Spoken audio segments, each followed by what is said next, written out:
All right, so these are the coordinates, the absolute coordinates that you're going to use to work your way around a little square here as you get your mind wrapped around this idea of entering coordinate locations to define where the lines start and where they stop.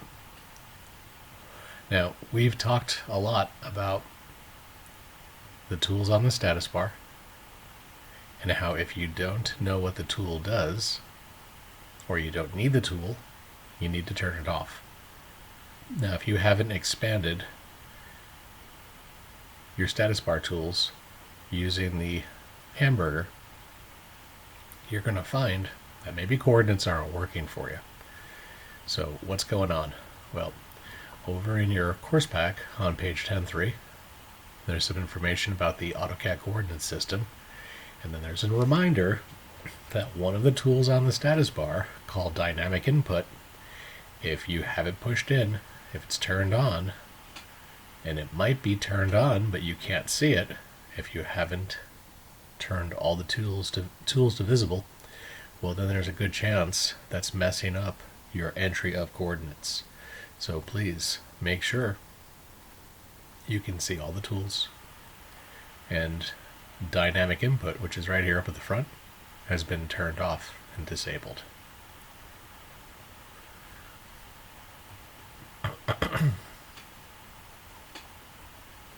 What we're going to want to do is we're going to do a little practice.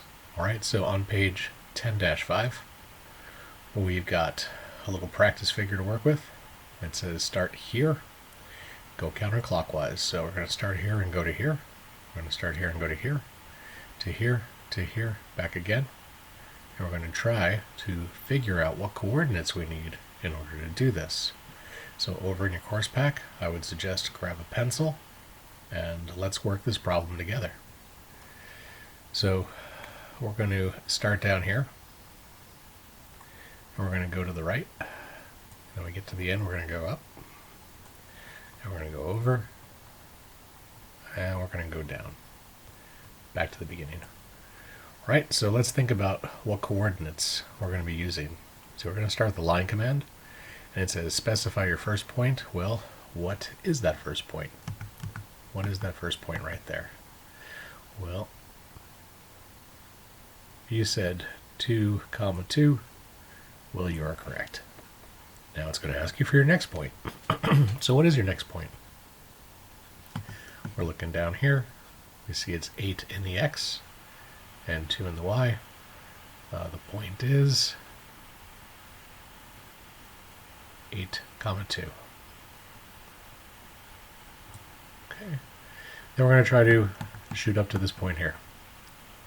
Right? This is from the origin, 8 over in the x, 7 up in the y. Point is 8, 7. Right? Then we work our way back across. We'll be over here. This point is 2 in the x, 7 in the y. That point is 2, 7. And then last but not least, we want to go back to the beginning, and we can do that. Remember our first point? Say it was 2, 2.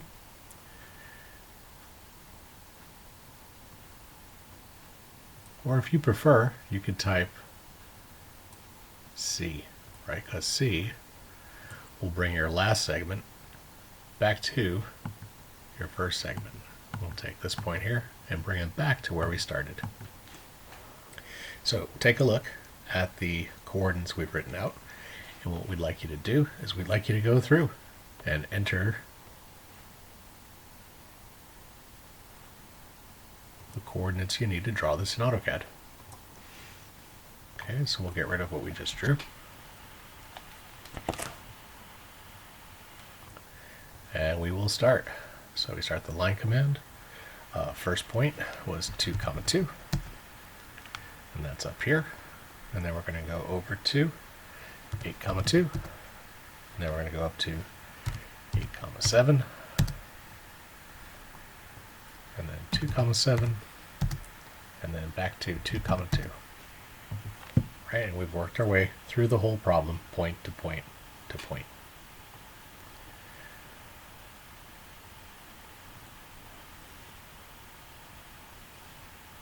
So over on our little cheat sheet here, here's some things we want to think about as we're taking down some notes that might help us later on. System number 1 is called the absolute coordinate system. And then for how it works, truthfully, I don't know what you're going to write or how you write it, but I want you to think about how would you explain this to a 10-year-old. You go point to point, specifying the x comma y location of each point. Or you write down something that makes sense to you. What is the input? Input is x comma y. And then what are some examples of that? Well, let's think about that. How about 2 comma 7? You think that's valid input? Well, it is. How about 0.5 comma 0.125? Is that valid input? Yes, it is. How about this one? This will be a tricky one. -2 comma 3.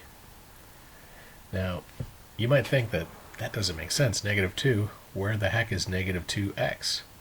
But the truth is, look, there are 4 quadrants.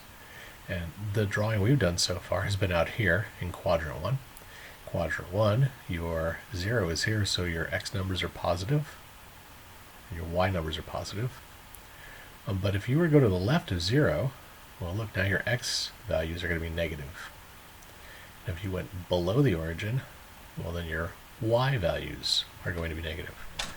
So that is valid input, -2 comma 3.